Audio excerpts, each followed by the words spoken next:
All right. So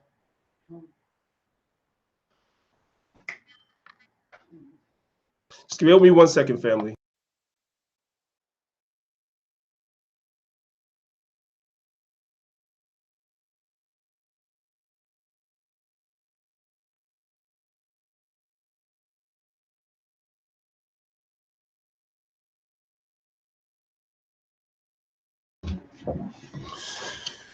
Oh, Shalom, family. What's going on? This is your brother, Priest Danyaahla. And y'all, you brothers and sisters that are on social media, Facebook, etc. Um, you brothers and sisters pretty much know what's going on. And so I had to go live. Um, if you're living under a rock, let me just share my screen for a second. Let me just share my screen for a second. If you're living under a rock, let me quickly bring you up to date, and then we can proceed from there. All right. So that is Sister Joy Morgan.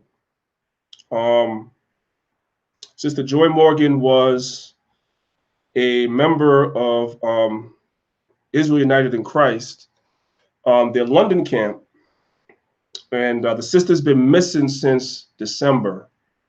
Nobody's seen or heard from the sister at all. And so for the last, I would say from seeing it on my timeline, for the last week or so, there's been intense scrutiny from the media and from a lot of Israelites that are in contact with people in London concerning the fact that this sister has not been seen or heard from since December. Like the pressure was really being applied heavily within the last week or so, according to my timeline. It may have been more so longer than that, but I've really been seeing the intensity, and I really became aware of the story fully over the last couple of days because it's just everywhere. And so, unfortunately and sadly, the sister, her body was recovered and she passed away. Um, from what I understand of the story, and brothers and sisters could correct me if I'm wrong, a suspect was arrested, he was released, and then he was rearrested, same person. And from what I've been hearing, and again, correct me if I'm wrong, because this is a developing story, the suspect that was rearrested, the same guy, he has admitted to killing the sister, or admitted to the crime. All right. This is a very, very sad, sad day in Israel. And I'm so very happy and I'm glad that brothers and sisters that have been sharing this post over the last week or so. I'm glad that they were doing that so I could become aware of it, more keenly aware of what was going on. And I was following the developments. But I was basically, I still wanted to make sure and see what was going on, because I really wasn't sure of what's going on. Like, they arrested somebody, then they let him go, then they rearrested him. So it kind of was like a revolving door, and you always want to hold out hope that the person will be found alive. Maybe they just were going through a bad time. This is a young sister. I believe she was 21. And you want to hold out hope that the sister may just have been going through something, and maybe she just needed time away from her family.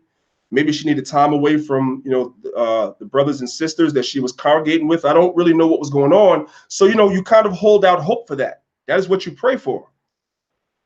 Just like parents who have children that are abducted, they hope and pray that their child will be returned safely to them.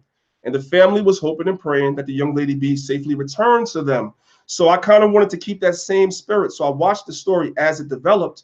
But as the days went on, more and more, I was beginning to lose hope that the sister was going to be found, because I'm sure she had to have seen, if she were alive, she would have had to have seen all the news reports that were on her. Her face was plastered all over the news. It was all over the internet, on countless websites, newspapers, like everywhere. She would have had to know that there was a big, I don't want to call it a manhunt, that's for a criminal, but there was a big search for her you know, in England, and even people from the States, like, you know, looking for her. So, you know, she had to have seen that. And if it was just a situation of her running away or whatever like that, she would have contacted someone and let them know, listen, I'm safe. I just needed time to myself, whatever like that. When I didn't see that and I saw all these news reports and everything, I kind of, you know, lost a little bit of hope, but I didn't say that publicly. I was still hoping that the sister would be found. You know what I'm saying? It would be a beautiful thing, you know, whatever, like if she needed that time, whatever, so be it. Unfortunately, the sister, her body was recovered, and it's just a sad day, man. Like, I don't even know what to say. First of all, obviously, number one, condolences to her mother and her siblings. You know, if you have children, family, if you have children, I don't have to tell you, there is nothing probably worse when it comes to death than burying your child. Burying your mom or your dad, tough. I've had to do that, both. Burying a sister or a brother, a sibling, tough. You know, burying a husband or a wife, tough. But burying your child, I just don't know. I'm speaking for myself. I just don't know if I'm strong enough to do that. I just don't know. I don't think so. I mean, I would have to be, but I don't think so. I don't know where people that have to bury children gain the strength. I don't know. I don't know. So we have to keep that family in our prayers. All right.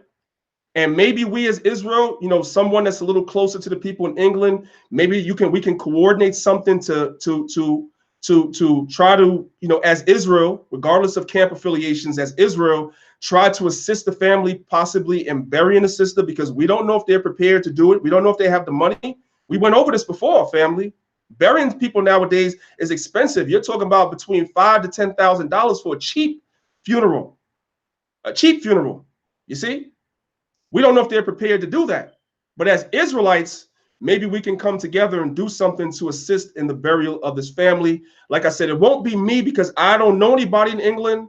I'm really, really on the outside looking in. I'm just throwing this out there to people that are closer, that are more affiliated with the family, that maybe know some people in London that can coordinate this. And then my camp will definitely want to be a part of it, I'm sure. I'm sure the Maccabees Alliance will want to be a part of it and assist, I'm sure. I'm relatively sure the Mashara, Yasha'al, and all the camps that's affiliated with that will definitely want to be a part of this, I'm sure. You see, because she was an Israelite. So we definitely would want to help. But we also understand that right now her family is going through a lot. So we have to set up prayers for her family at this point.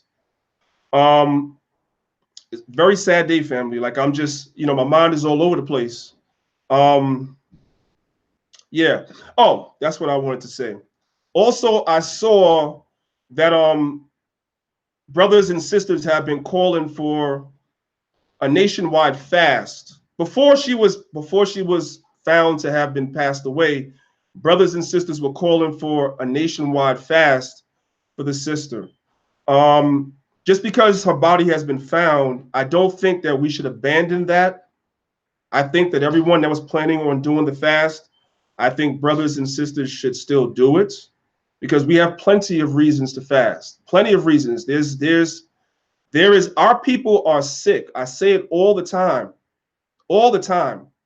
Just because someone knows that they are an Israelite doesn't mean that they are a repentant Israelite. Just because someone knows that they're an Israelite doesn't mean that they don't continue in sin, because we all know that we all struggle with different sins and different lusts every day, every last one of us.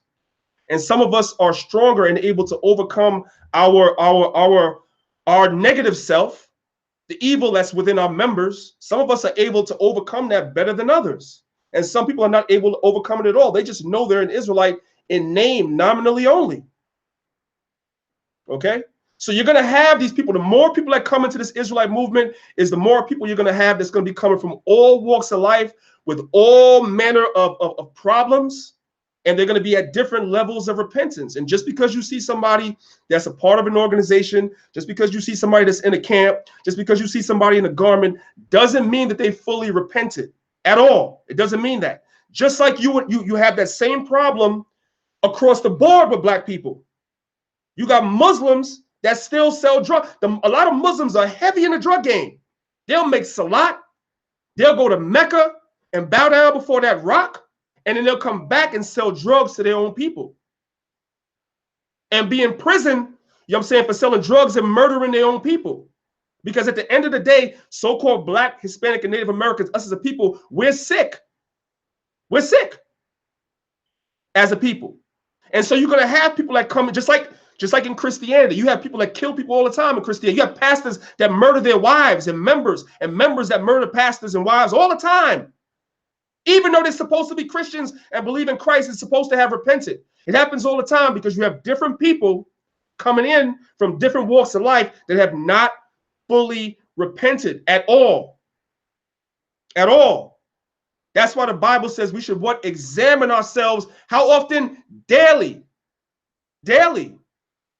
Every one of us. Every one of us. Doesn't matter how long you've been into this truth. Doesn't matter if you've been in here a month, a year, 10 years, 20 years, 30 years. Each one of us has to examine ourselves and understand that we're not in a utopia because we know we're Israelites. Don't walk around with rose-colored glasses on because you know you're an Israelite and you're in a congregation, any congregation, doesn't matter which one it is. Because not everybody is on your level. You may really be sincere. You may really have repented, but don't assume everybody around you has done the same to the same extent you have. Okay? Most of us is coming from the street. That's common sense. 101. And so it's a sad day, man. It's a sad day. It's a very sad day. So like I was saying, there was a nationwide fast that brothers and sisters said they wanted to do. You don't have to be a part of a congregation or, whatever. You don't have to know nobody. Just people said, a lot of people across social media were saying this for days. If it be the Most High's will, I'm going to participate in that as well. Going to fast for the nation as well. And I'm hoping that as many brothers and sisters that can do, because we as Israelites, we have a lot of problems. We're not alone in our problems. And you can be assured that those that hate the Most High and hate our way of life and our nationality will pounce on the opportunity. They're waiting to pounce on the opportunity to smear us all. I need for everybody to understand this story affects us all. If you think it doesn't affect you and your camp, you are wrong. You are wrong. There has not been a story yet. Did I not just show you, brothers and sisters, that? There's not been a story yet where when the media comes in, they don't blame all of us. There hasn't been a story yet. This will be no different. That Peter Moses story, they pinned on all of us. This will be no different. So we all really should do a fast for this nation because we're coming into some trying times as Israelites, man. Y'all can't see that? We're coming into some trying times. And the Most High is really beginning, pursuant to the book of Amos, the 9th chapter. The Most High said he will sift the house of Israel. And we're seeing that right now. All right? When you read the book of Ezekiel, the 9th chapter, the Most High said, he goes, you know what I'm saying? The Most High said, put a mark on the men that sigh and cry. And then the angel went forth and he slayed utterly, starting with the men that were in front of the house, meaning Israel first. And the Most High is beginning to sift Israel. Israel had know that they're Israel. Y'all beginning to see that. So this is going to be a bumpy ride, family. That's why Christ said in Matthew 24, it said, he or she that endures to the end, the same shall be saved. It's going to be a bumpy ride, family. You better believe it. And this thing does not help at all. This don't help. But again, we have to, right now, we have to focus on the story that's at hand. And we have to pray for the sister and her family. Give me 1 second.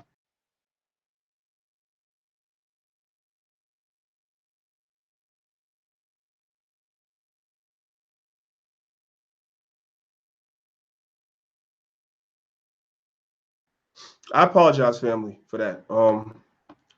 Let me go ahead and see what's going on over here in the chat.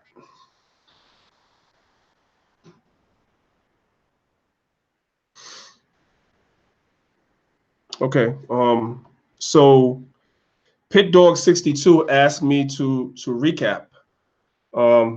Give me 1 second, family. Let me just go ahead and share this on Facebook real quick. I didn't share it before. I'm pretty sure, brothers and sisters will eventually, they'll eventually, excuse me, just 1 second, family. They'll eventually get a hold that I was live. I know a lot of people are at work.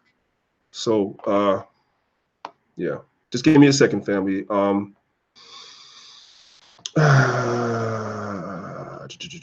Okay.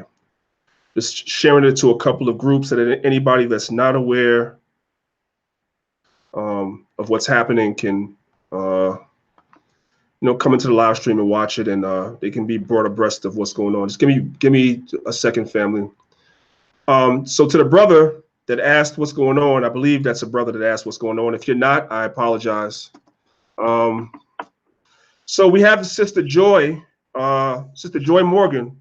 She was a Israelite that was, last seen, according to what I know. And again, I keep saying that I don't purport to know exactly what's going on. That's why I'm being very careful what I say. But she is a Israelite that was purportedly last seen at about in December at a IUIC event in their branch in London. That's the last time that she was seen. And so for the last 2 months, she's been missing.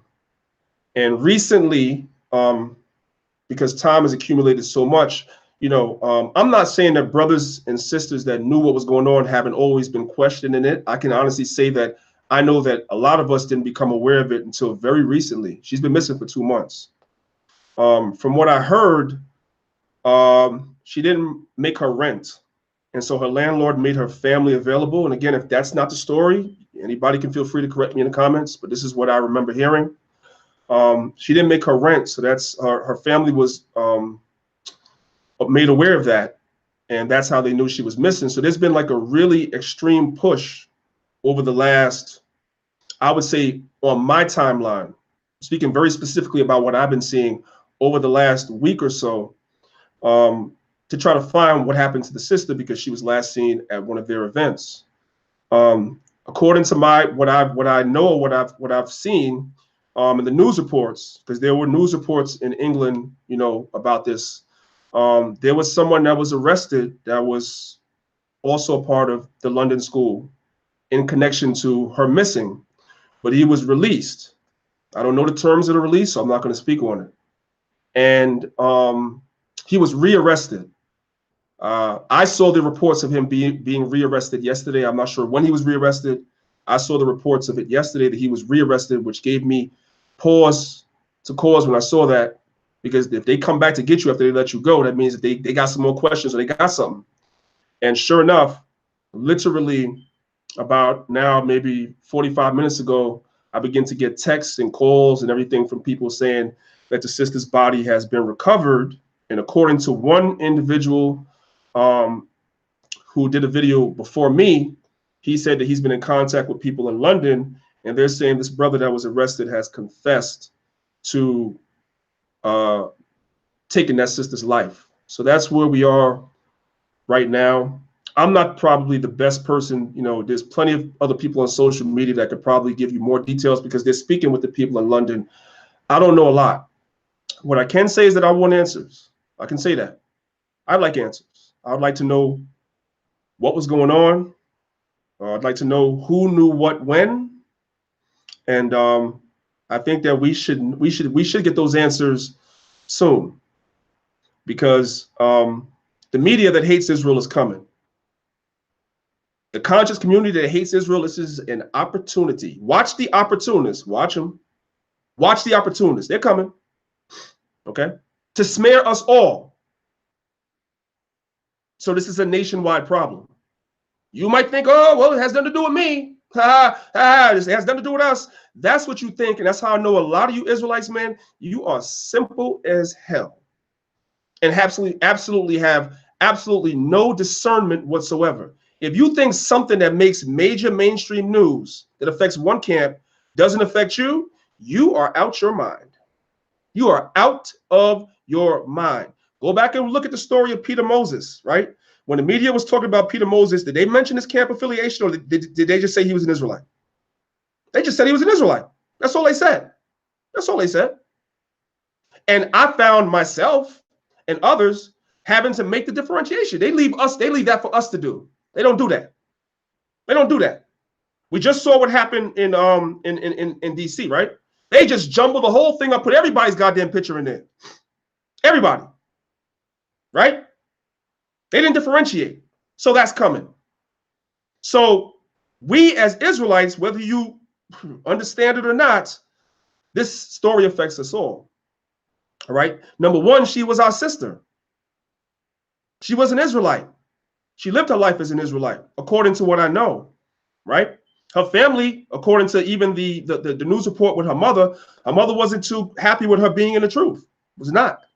And she forsook her family for this truth. Right? For this truth, for Christ, for the Most High. So we cannot forsake our sister. That's why I said before, I'm going to say again, I cannot personally spearhead it because I'm not in contact with anybody in London at all. And I'm not looking at the comments. I don't know what y'all saying. I'm going to look in a minute. I'm going to let y'all know when I'm looking at the comments. So y'all, if y'all have anything y'all want to tell me or add. Yeah, so, you know, basically, like I said, man, I'm just at a loss, man. I'm at a loss. I'm not really in contact with anybody in London or nothing like that. So I can't spearhead any type of help that, you know, Israel would like to give for the family. But I believe maybe the brother from the House of David that's been kind of in contact with the family, or I should say people in London, maybe he can spearhead maybe he can spearhead something where we can come together and take up some money across the camps and try to assist the family. Because like I said, funeral arrangements are extremely expensive.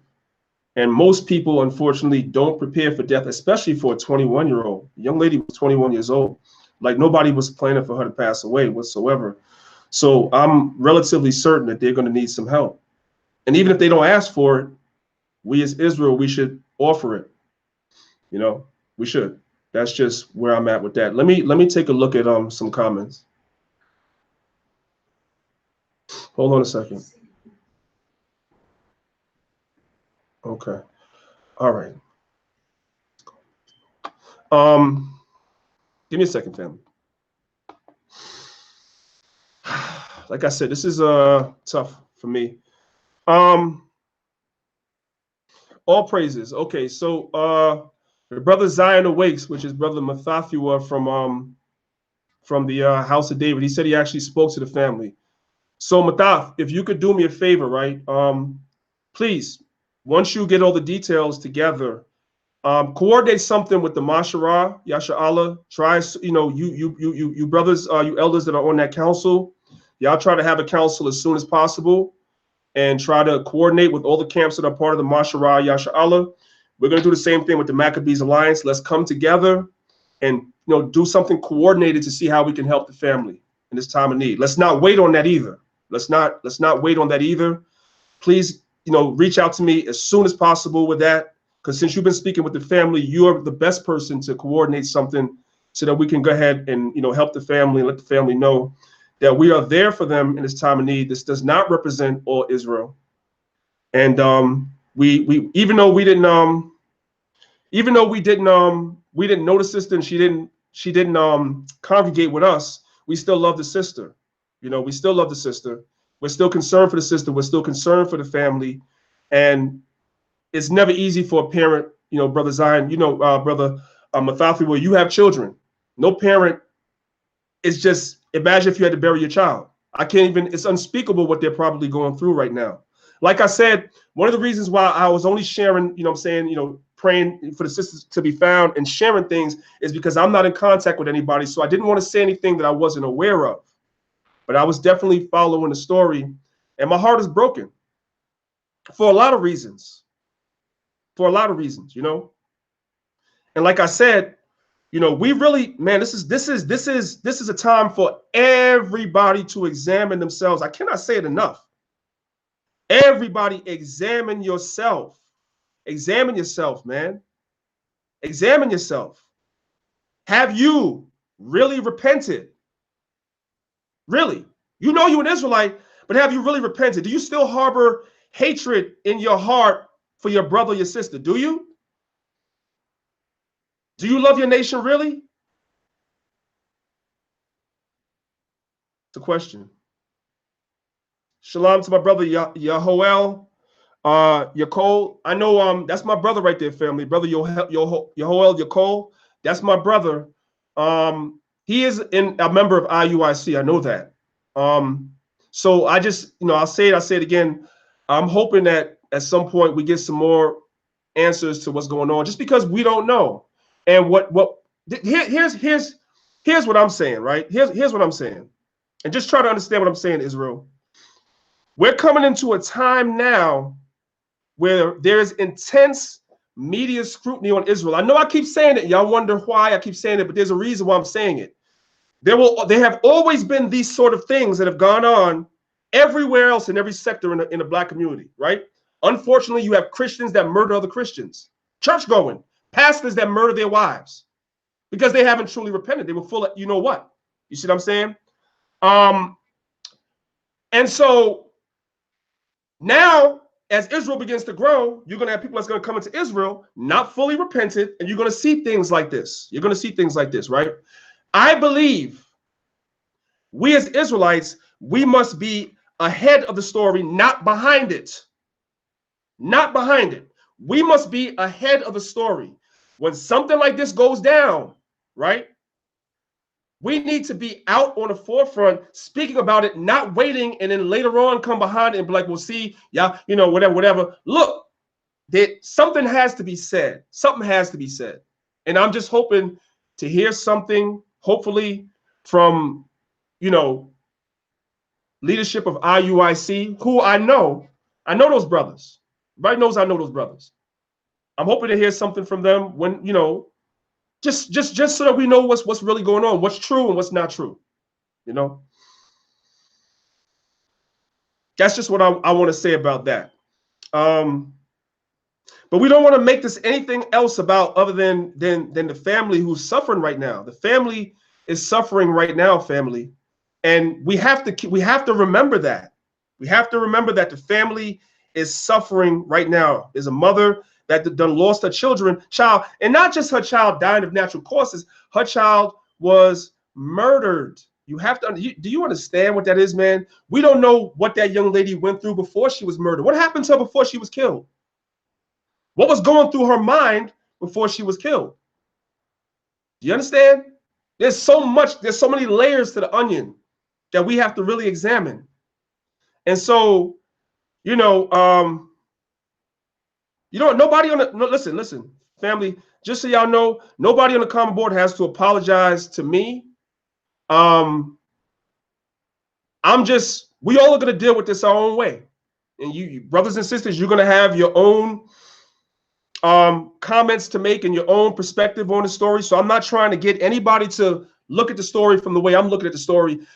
So y'all understand the way I'm looking at the story, the family comes first and foremost. First and foremost comes the family. First and foremost, we need to coordinate to see how we can help them bury their daughter. We can do everything else. So the bickering and finger pointing can happen later. We need to bury, technically speaking, as Israelites, you know how quickly we're supposed to bury the body, right? Ain't nobody supposed to be sitting no damn morgue for 7 days or however long. But we don't know the financial situation of the family. We don't know. If the family has money, if they don't have money, we don't know. So before we get to the bickering and the finger pointing, the first thing that we should be talking about is how can we help the family bury their daughter? How can we do that? How can we do that? Justice will be served in its time, right? If they made an arrest, let me call it so-called justice, because in our culture, something like this, we all know how, according to the Bible, how we're supposed to handle this. But we're in hell, so we can't handle the situation the way we're supposed to handle it. You see what I'm saying? So nonetheless, now we lean on our enemies to do, to bring forth justice, whatever they may be. And the wheels of justice turn how? Slowly. They turn slow. So we have plenty of time to deal with that. Hope everybody understands what I'm saying. We have plenty of time to deal with that. Y'all have plenty of time to vent and be angry. Yes, you have plenty of time for that. Right now, in the immediate, the family needs to bury their daughter. That's a harsh reality. And they probably haven't even really begun to even unpack that. So we have to really be there for them with that. And then once that is done, then we could turn our attention to really everything else. I hope everybody understands what I'm saying. All right. I mean, I'm at a loss. Like, I don't even know, you know. Oh man. I'm just looking at the comments. All right, John Doe. I mean, I guess it's one of those things where I should repeat myself. Normally I don't, but this is so important. Um, this is so important that I'm going to repeat the story again.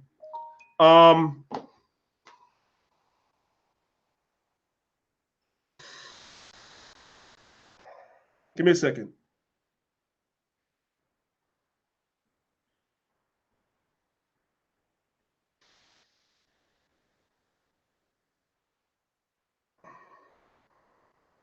Yeah. Okay. That's good. That's good. That's good. Somebody sent me something. That's very good. Where was I? Yeah, John Doe. So basically, I'm gonna go through it really quickly. You can always go back after this video is over and look at it again. You had a young sister. Her name was Joy Morgan. She was last seen at a service with the camp in London, the IUIC branch in London. She was last seen there. She's been missing for approximately 2 months, give or take. The story really came to our attention, well, my attention, very recently. I guess she didn't make her rent, and so it became more of a concern to her family once they got wind of what was going on. And I began to see a lot of Israelites, basically there was a campaign over the last week or so that I was seeing where Israel was kind of like turning up the volume on, we got to find a sister. She was last seen at an event. We don't know where she is. She hasn't been heard from. Her family hasn't seen her. The camp hasn't seen her. Somebody from the camp was, my understanding, he was from the camp. And again, correct me if I'm wrong. There are some brothers from IUIC in here. So if I'm wrong, you correct me. Okay. But my understanding is there was a brother that was also a part of the camp. To what degree he was a part, I don't know. That's not for me to say. Was he just a visitor? Was he a member? I don't know.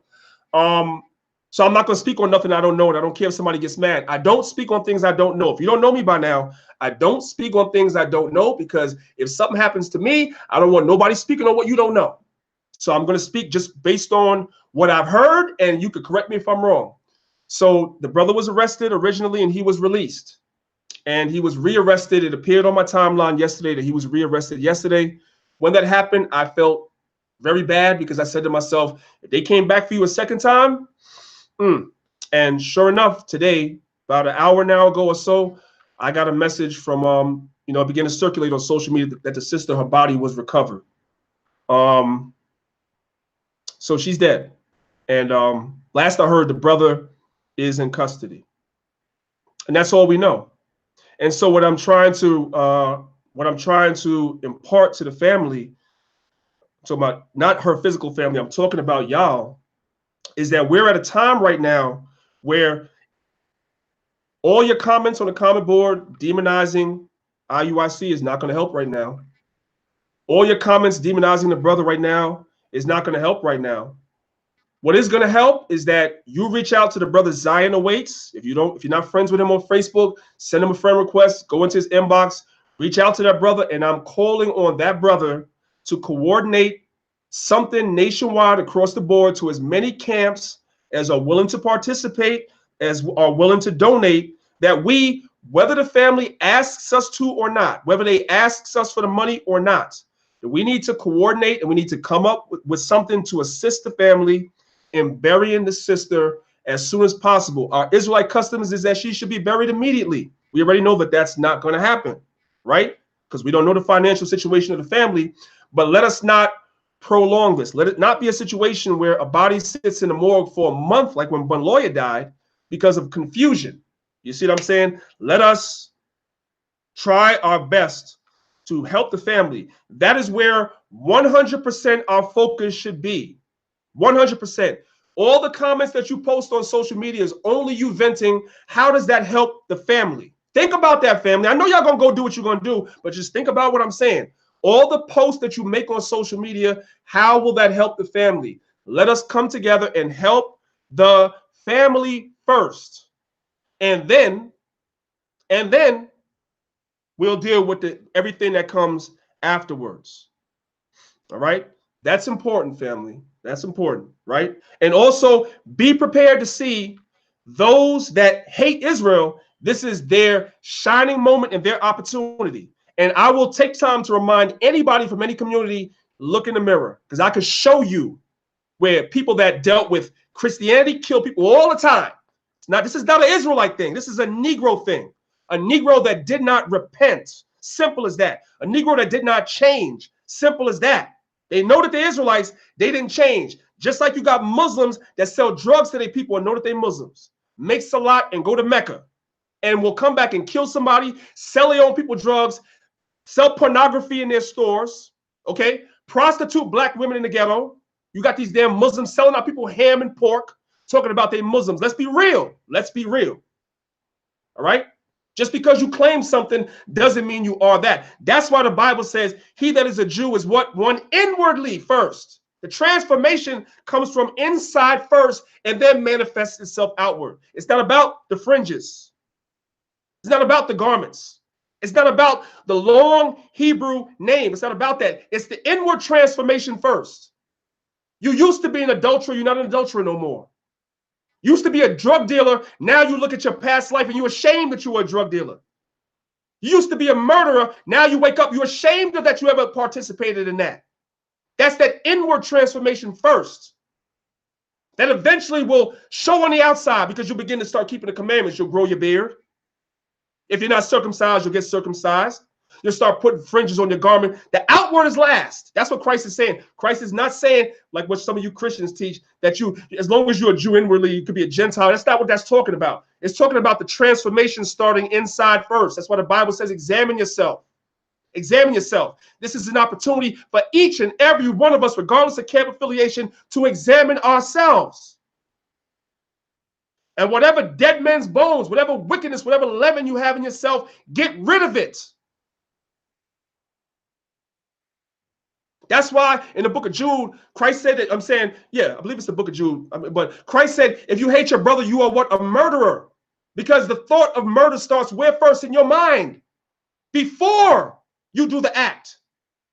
But if you really are truly repentant, you will rebuke that thought. But if you haven't changed, right, then you've gone into the way of Cain. You're a murderer already without even having laid hands on your brother because you have that thought that's still in you. You see, same thing goes with adultery. That's why Christ said, if you look upon a woman, it's talking about a married woman, by the way. If you look upon a woman to lust after her, a married woman, you have already committed adultery in your heart because the thought, it starts with the thought. And once the thought is conceived, then the sin follows behind it. And a lot of our people, regardless of what they are into, be into things in name only, nominally only, but in the spirit, they haven't changed. This is a perfect example of that. It's an opportunity for all of us. It's an opportunity for all of us to examine ourselves. Yeah, so the brother's name is Zion Awaits on Facebook. Y'all reach out to him and see how y'all can see how we can come together and do this.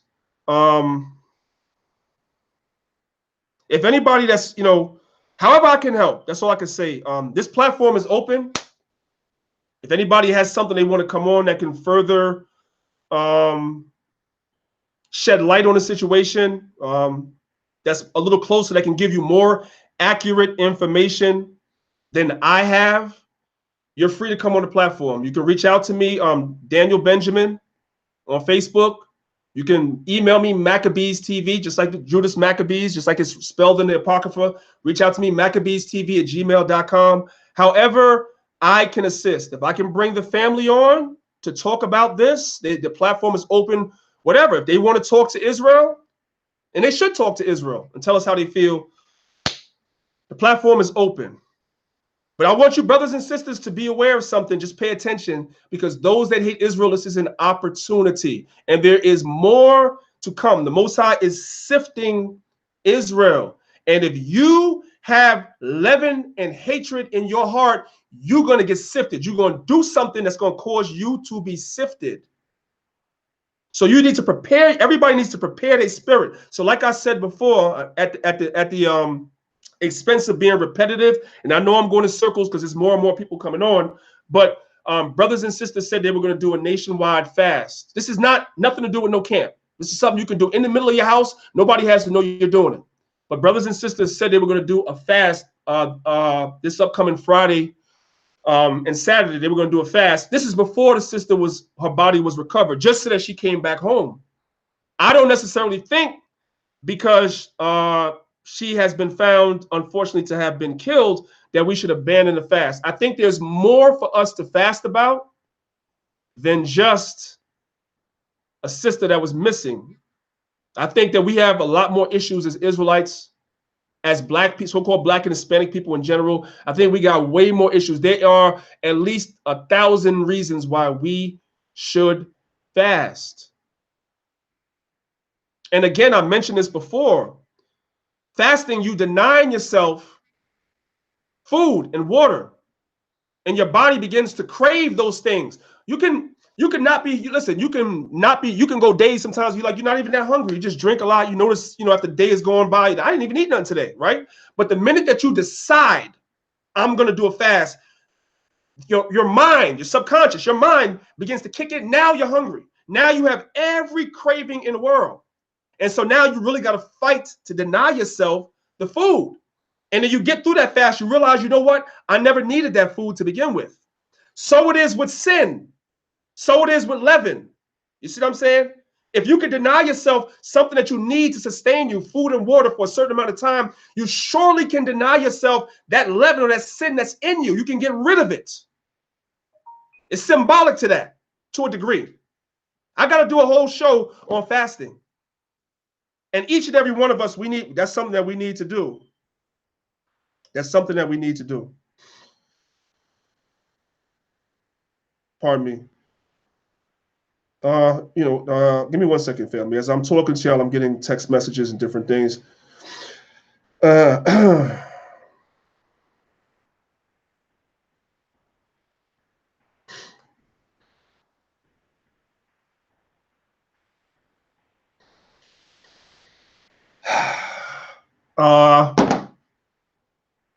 KTS 2K16.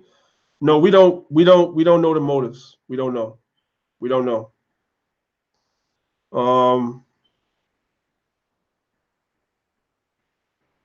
I am Judah. You asked, what is this IUIC stance on this? I don't know. That's for them to say. That's for them to come out and say to what degree. There's a lot of things that we don't know. So I'm sure that when they do their video, we'll find out to what extent the brother was a member of their camp, what his position was, what his relationship with the sister was, whatever the situation was, we'll find out. Like, everybody could speculate. And I'm sure that there'd be some people that say that they know. Like, I've seen posts of people like breaking it down, breaking friendships down in that camp, the whole nine. Well, they know. I don't know. So I'm not going to speak on it. I don't really know. I'll wait for them to come forward and say what it is. And then you weigh what they said based on what they say. And you also look at the evidence that's presented by whatever's in the news and whatever comes along with the case. And you judge the matter then. Then we can all look in retrospect. Once everything is on the table, we can kind of look and we can see, what was said. And we can see what was said. And then we can weigh the facts on the table. All right. Man, I don't really know what to say. Just know, family, the conscious community has already been called into this. I don't know why, and this is just me, and sometimes when I speak, I don't give a damn who don't like it. I don't know why when things happen in Israel that we run to them. That's one reason why Polite said that he's our God. That's our fault. That's our fault. We all have our own platforms. We all have our own platforms, our own shows, our own everything. Plenty of Israelite platforms. Why are we going to the conscious community with the story? I mean, let them watch us. When something happens amongst them, if we want to know what's happening amongst them, we got to watch their platform to find out what the hell is going on. Why we're running to them, I don't know. But the conscious community has already been involved, and you will already see Israelites over there. When there's platforms like this, there's platforms like Inside the Nation, there's platforms like Hebrews in the Hood, there's platforms, there's so many platforms that we can discuss and deal with this matter, you know, in the nation, the way it's supposed to be dealt with. Because we're not going to run from this. We cannot run from this. You know, so but I expected that. That always happens. That always happens, right? It always happens. Yeah. You know what? I am Judah. I don't know. I don't know.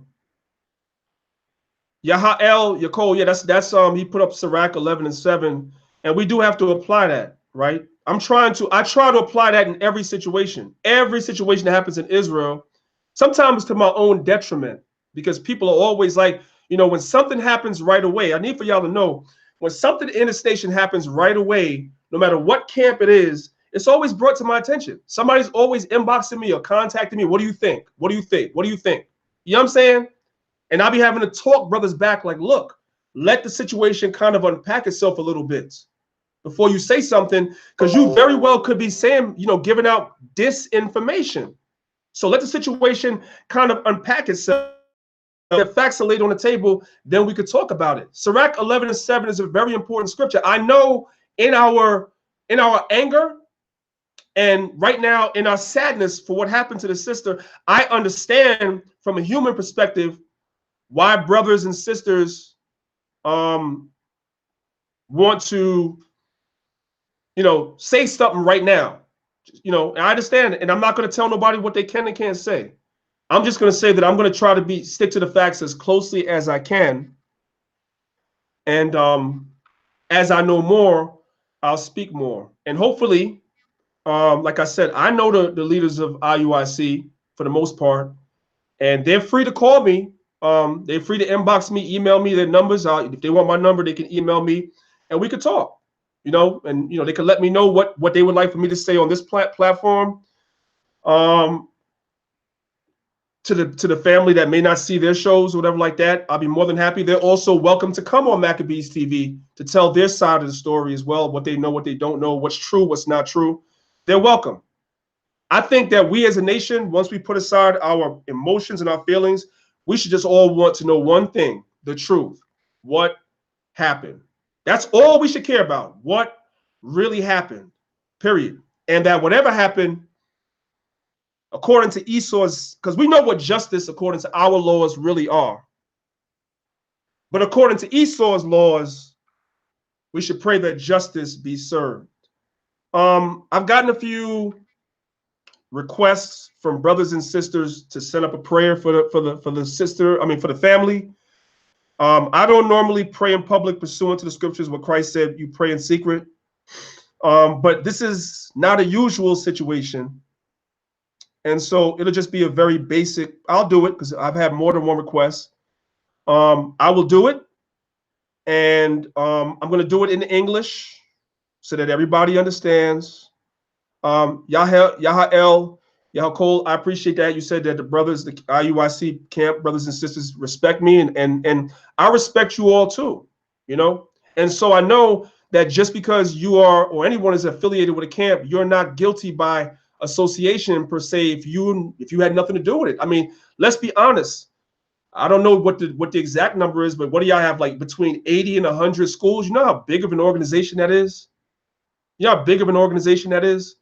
To be able to manage an organization of that size, there's always going to be things that can happen that might be out of your control. I mean, you keep it under your control to the best of your ability, but as an organization like that grows and grows and grows, sometimes there might be things that come in that happen that was somewhat out of your control. You see what I'm saying? And you don't know, as a leader of a camp, if you have 80, 100 different camps or affiliate camps, you don't know each and every one of these brothers and sisters that coming in. You got 5, 10, 20,000 members. You don't know everybody. You got people coming in from all over the world. You don't know everybody, so you can't vet and prove everybody. You got to put other brothers and sisters in place in those areas where you're not to vet people. But even some of those brothers and sisters, I'm going to be honest with you, some of them are very experienced. They haven't even been in the truth 4 and 5 years, some of them. But they just are in a position where they got to lead. We see that happen a lot in Israel as well. So some things may somewhat be out of your control. So I'm not going to say anything until brothers have an opportunity to come out and tell us what's really real on that side. We need to find out what's really real on that side. And I know a lot of Israel is not going to let that happen. It's not going to let that happen. You're just going to just, and you're going to do what you're going to do.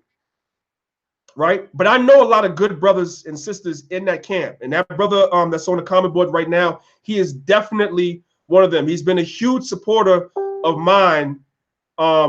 He's been a huge supporter of mine from the time that, I met him through Facebook. He's been nothing but a beautiful brother. He has a beautiful spirit. And so I know that he's about righteousness. You see what I'm saying? So I judge each case on a case-by-case basis. I'm saying an individual, case-by-case basis. You see what I'm saying? And God forbid anything is said about myself or any of you. I know you would hope that people would want to get the facts. I know that you would hope that. And I would hope if something was said about me, especially if it's not true, I hope that my works and what I've shown you, Israel, as a nation, I would hope that you wouldn't judge your brother based on something that you saw, but rather you judge me based on what you've seen over the years and also give me an opportunity to explain myself. I'm not saying that there's no skeletons out there for me. I'm not saying that, but I am saying that I think about that sometimes as someone that has a camp, and I'm a leader, and I'm also a leader in the Maccabees Alliance, and I'm also looked at in a leadership position and as an elder to a lot of Israel. And so I'm concerned about that. Somebody could smear a lie on you all. Hell, they brought up false reports on Christ. They brought up false reports on Stephen. Now, that's not happening in the situation, so I really don't even want to go there. I'm just saying that the brother that was implicated has been arrested. So I'm trying to keep it there. The brother that was implicated in the crime has been arrested. I'm keeping it there. And I'm going to wait and see what is said by everyone else. And then we're going to go from there. All right? So, Israel, if you could just give me a moment. If you just give me a moment, please. And again, this is not something I normally do. But I'm asking Most High. I'm just going to set up a quick prayer. Most High Yahweh, in the name of your son, Yahweh Shai, we come to you before your throne humbly. I come before your throne humbly as a servant, and we come to you humbly as a nation. We love you, O Father. We love our nation. We thank you for your mercy towards our nation when you did not have to have mercy on Israel. For there were many times that we went against you and we sinned, and you saw fit to have mercy upon us and to adopt us back as sons through your son, Hamashiach Yahweh Shai, Jesus the Christ. We come to you mercifully today, first of all, asking you to please look over our sister that just passed away and have mercy on her spirit, and may we see her in the regeneration in the kingdom. We ask you to look mercifully upon the mother and the family of this young lady who are suffering a great loss, one that I personally don't know if I could even hold it together to go through. And we ask you to have mercy upon us, and her, I should say, and her family. I ask you to look down upon Israel, and I ask you to bless, magnify, and exalt all Israelites, regardless of camps, who have a sincere spirit. Put them in the forefront. Magnify them.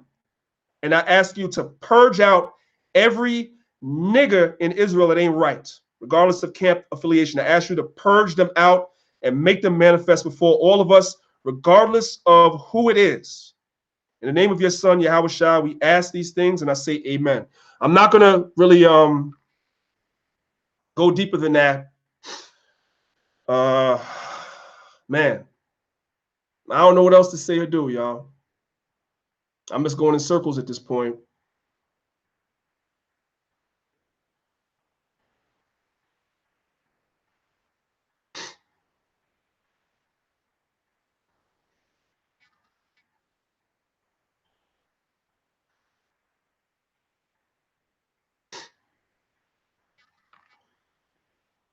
Well, brother, I am Judah. I respect what you're saying, and I understand what you're saying too. right? But I can't, it's not everybody. It's an individual that did this, and maybe others were complicit in it too. But if there are 80 to 100 affiliate organizations across the world where this has not happened, how do I then just say that, just take the whole name of the whole organization, the whole camp, and just say that they're all like, I can't, that's not, I can't do that at the expense of some of y'all being mad at me. I just can't do that.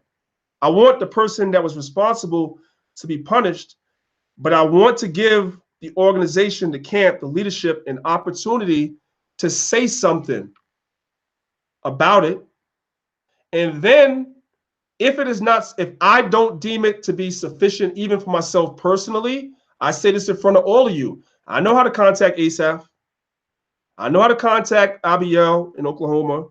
And I know, and they can get me to Nathaniel if needs be, if he talk to me. I know how to do that, but I have to give them an opportunity to do it themselves. You understand what I'm saying? So if I'm off for that, I apologize. And I'm not asking for everybody to agree with me. You see what I'm saying? But I have to let the story unpack itself. And I want us to put all of our passion right now into helping the family bury the daughter. I just think that that's, in the short term, that's more important. That's more important. That's more important. You know what I'm saying? Let me tell y'all something. And listen to me good. Listen to me very good. If you ain't hear nothing else I say, listen to me very good. I was a member of the original Israelite School of Universal Practical Knowledge, One West, the actual address. I was there before any of the splits. Brothers and sisters, there was wickedness on a high level in that camp when I was a part of it. That's why the Most High took the spiritual sledgehammer and broke that thing up. I need for y'all to understand that. For me to sit here right now in front of all of you and to say that an entire organization with branches across the globe, 80 to 100, with more than 10,000 probably members, for me to say that they're all wicked based on an individual that may not have repented and committed a sin, for me to judge everybody would then give you, brothers and sisters, the right to tell me, since I come from ISUPK, the original one, that makes me wicked too. I was there. I was there when wickedness was going on, but I had a righteous heart in me. And I saw the wickedness and I got out of there. You understand? So I'm talking to you guys from experience. If I do that to them, what makes me better than the brothers that was doing wickedness when I was a part of the old school? There's no difference. And I know I didn't offend nobody and I didn't do nothing when I was there. That's why y'all that have been following me, whether it's a year or 10 years, or those of you that know me have never heard nothing about me because I didn't do nothing, but I was there. You understand what I'm saying to y'all? And so this is why I'm saying what I'm saying. You may not be able to, everybody has their opinion, but I always come to you, brothers and sisters, from experience. Now I'm telling you that I was a part of camps that was wicked and I wasn't down with it. When we went to the house of David, wickedness crept up in the original house of David, not the one now. Wickedness crept up in there. I was there. All of us that you see on the streets was there. And we got out of it. And before the brother Bun Lawyer passed away, we said we're going to set up something. Listen, I was never done with camps because I realized that camps is the ones that's waking up the tens of thousands of people. Sometimes it's the men that's in charge that ain't right. So me and Bun Lawyer, when we set up Lines of Israel, we said we're going to be the change in Israel that we want to see. That's what we want to do. I'm not going to sit back and lament what I saw. I saw all the mistakes. I saw the great stuff that went down, and I saw the mistakes. I will not repeat the same mistakes. That was my motto. And I try my best every day to examine myself and the other elders in my camp as well, that we don't deal with our people like that. That's all I could do. And so if y'all brothers and sisters don't hold me accountable for what took place at One West, which I had nothing to do with that shit, right? Excuse my language. I had nothing to do with it, right?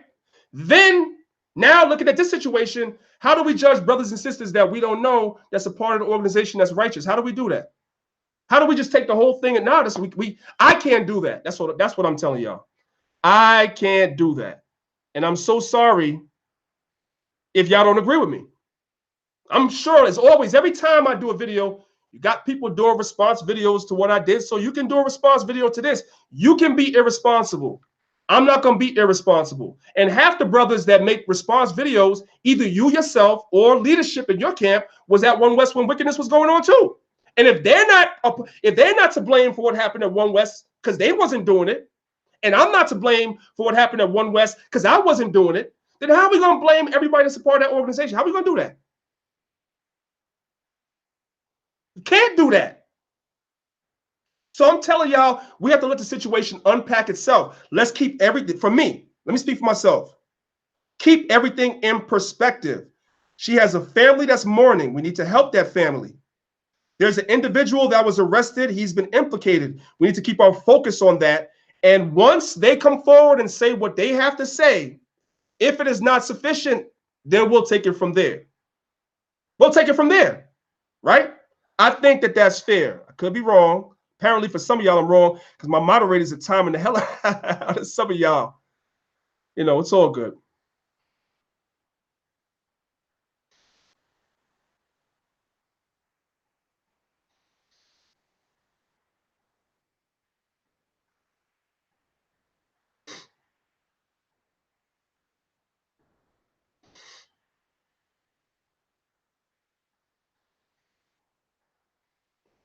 Right. Okay. Well, that's a good question, brother. So the brother Yahael Nicole asked me, Ox, so what do you think are some of the keys to successfully running a camp based on my experiences in a camp? That's a great question. That's probably one of the best questions that I've probably ever been asked. The first thing that I think is in order to be a good leader, you have to be a good follower first. You have to be a good student first, right? And you have to be a good student. You have to learn what it takes to run a camp. You have to learn what goes into it, right? And you have to kind of watch. Well, let me backtrack. Let me start like this. First of all, you have to have a good knowledge of the scriptures. Now, I'm a New Testament Israelite. Maybe some of you that's in the comment boards are not. I'll leave y'all to be arguelites on the comment board right now. That's not for me to do. So I'm going to ignore that. I follow Hamashiach Yahushua, who the world calls Jesus Christ. How did he deal with the people? How did he deal with his disciples? How did he deal with them? Right? And when I see how he dealt with his people, and when I see how he dealt with his apostles, right? That's my example. Now, if I'm in a camp as a follower, as a student coming on up, right? I'm measuring my elder against Christ and how he dealt with the people and the compassion he had with the people and his apostles, right? Excuse me. I'm measuring that.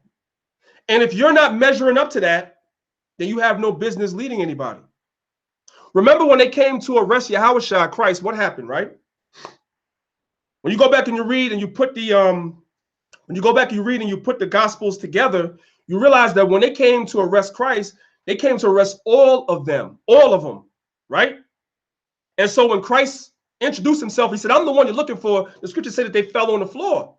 And he basically told them, and I'm paraphrasing, you can take me, but let these go. Let them go. Let them go. You're not harming them, period. You see what I'm saying? He showed care and compassion for the flock. That's another thing. You see what I'm saying? Another example I always bring out to my camp, and they'll tell you, I say these things ad nauseum, sometimes to the point where brothers are rolling their eyes, but repetition is everything in leadership. Everything. Look, when they came to arrest Christ, why do y'all think they had to ask which one he was? Why do y'all think they had to ask which one was Christ? Can somebody tell me in the comment boards? I'll wait and see. Can anybody tell me why it is that when they came to arrest Christ, they didn't know which one he was? You know what? The comment boards are a little behind. So if I don't see an answer in a minute, I'm just going to go ahead and give it. I think that y'all know, though. That's part of it. Somebody said they all had one mind. Right. That's you're on it. You close. Eric Tolliver. There you go. They couldn't tell the difference. They couldn't tell the difference because he didn't stand out like he was better than them. And he was better than them because he's the king. He's the Messiah. But he didn't stand out like that. He was able to blend in with his brothers. You understand what I'm saying? So they couldn't tell. That's the level of brotherhood that they had. So if you are with a leader that cannot relate to you as a brother and sister, when it comes time for discipline, when it comes time for you to be corrected or whatever like that, you have enough respect for your elder where they can do that and you don't take it personal if you know the discipline is needed, right? But on another level, when it's not that, at the end of the day, you are still a brother. You're still approachable. They still like being around you. They don't feel uncomfortable because you're around, because you're a tyrant. These are things that you look for in leadership. That a leader will be able to bend their ear down to hear the great as well as the small and have compassion. You know what I tell my camp? I tell my camp, being a leader in Israel is not is akin or likened to, and I think I said this to y'all before, it's akin or likened to working in a restaurant. When you first start in a big restaurant, right? Let's say something like we all know about, like an Applebee's or something like that, with a ton of people in there, right? You start in there, your first day, your first month, how many tables they giving you? Maybe one or two. Why? Because you could barely handle that. You could barely manage one or two tables with people constantly calling you over for this, that, and the third. I need this, I need that. And you going out your mind for two tables of people. But as you get there longer and longer and you get seniority, what happens? You get 3 tables, 4 tables, 5 tables. Now you serving a whole bunch of people that have a whole bunch of different needs, a whole bunch of different personalities, a whole bunch of different wants, a whole bunch of different everything, but you're on the level to do that through experience. That's all leadership is. You are nothing but a servant. Instead of waiting on 2 tables, you're waiting on 10. And you have 10 tables full of people that all want your attention at the same time. That's how you look at leadership. Not as though you're Lord or King over men. That's not what it is. That's not what it is. Straight up and down. When you're a leader, you're a glorified servant, man. You're waiting on tables. Just look at it like that. Look at it like that. That's why Christ said the mystery to leadership, right, is marriage. Why did Christ say that? Husbands, love your wives as Christ loved the church and gave it for him. And the scriptures go on to say that this is a mystery. What's the mystery of that thing? Because when you have a wife, she has her own personality. You have to learn as the head of your house to manage that thing. If you have children, they all have different personalities. You have to learn to manage all their different personalities and make everything mesh and work in unison, right? So that's why Christ said, if you can't manage your household, right, you can't manage the church, because it's a mystery to this thing. So going back to the original question, when you talk about leadership, you have to have all those abilities. It's not for everybody. And if you see that you're under leadership that cannot do that and cannot manage that, you shouldn't be there. You shouldn't be there. So hopefully that answers your question, brother.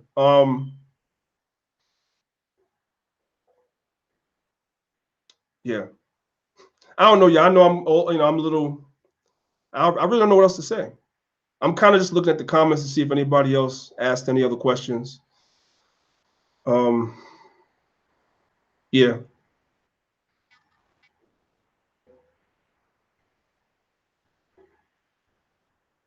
Hey, so Seattle Zealot, I see you're not, listen, you're not necessarily being, you have a right to say what you're saying. That's how you feel. And that's the righteous, I'm going to call it righteous anger that you have. Yes. And you want to, I understand.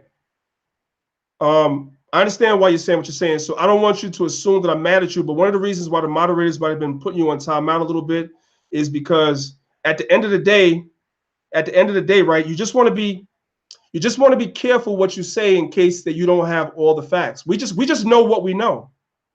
And some of what we know is second and third and fourth hand information. I'm talking to people that are talking to people over in London. That makes me having third hand information. You understand what I'm saying? 1 second, family. Give me 1 second. 1 second.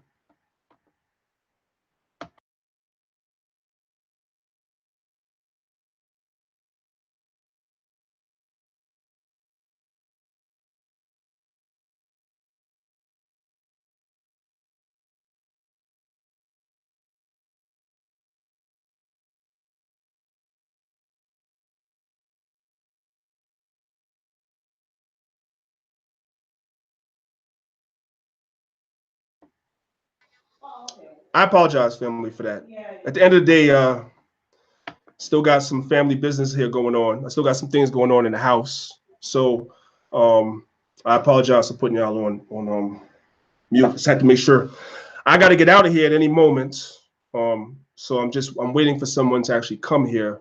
That's why I'm able to spend some time with you guys today. Let me see, what else do we have here in the comment board?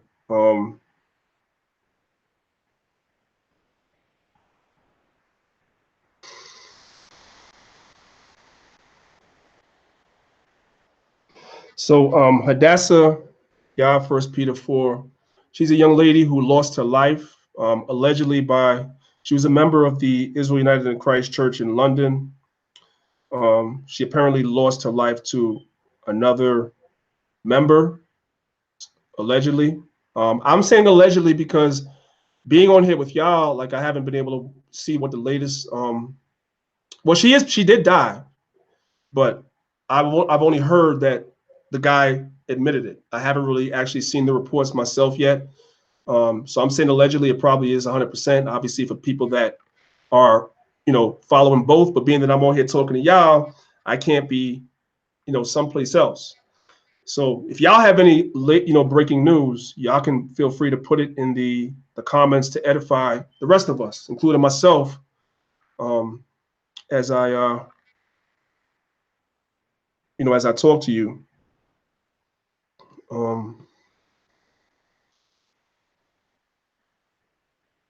Yeah, our condolences to the family, as we've been saying. And for those of y'all that are just coming on or just hearing about this, you have a lot of Israelites that are planning on doing a fast this upcoming Sabbath. So wherever you are, if you could do the fast, do it. Now, originally, as I mentioned, the fast was, people coming together praying that the sister be found. She was indeed found, but not alive. But it doesn't mean that we can't do the fast. Let's fast and pray for the family. Let's fast and pray for ourselves, that we all become better in our walk and refine our walk every day and examine ourselves every day, every single day. Okay.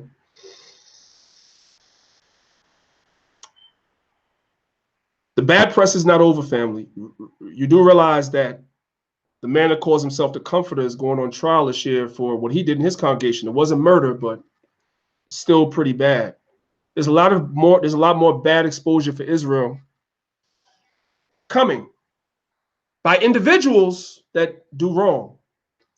And we all suffer, for better or worse, for the actions of a few.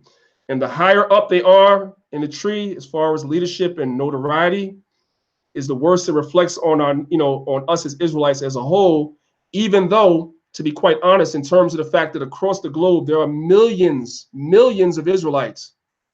And these cases are few and far between. Nevertheless, when they happen, it is an opportunity by those that hate, first of all, the Most High and His Son, and by extension, they hate us. This is their opportunity to make us all look bad.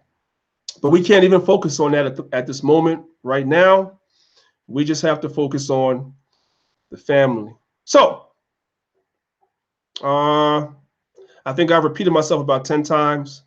I don't really think that there's anything else that I can add that I haven't already said. So, yeah, family, y'all could go ahead and, do your research now and see what else you guys can find.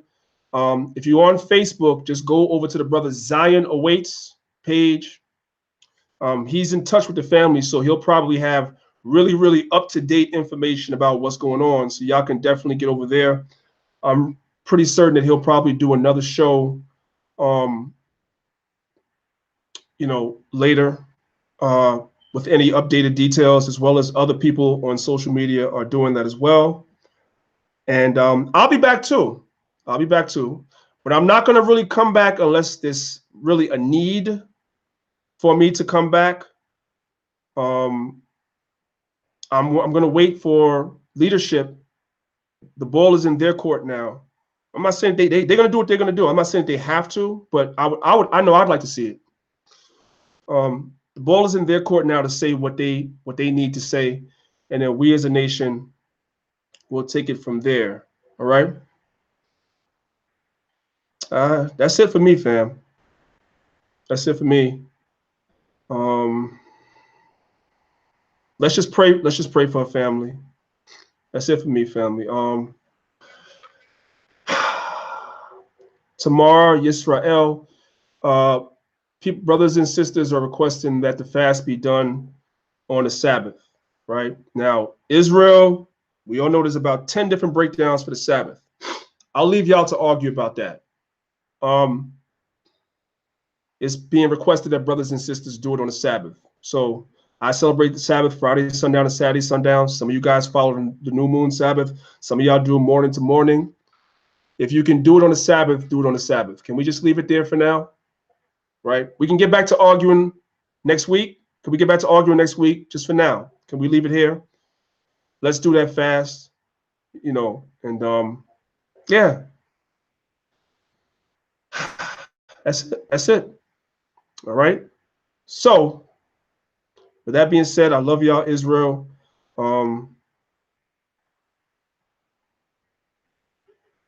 If anything else, you know, that I need to come back live and say, I will, but I'm not going to make a habit of talking just to talk and talking about things that I don't know. So shalom to y'all, peace and blessings. And until I talk to y'all again.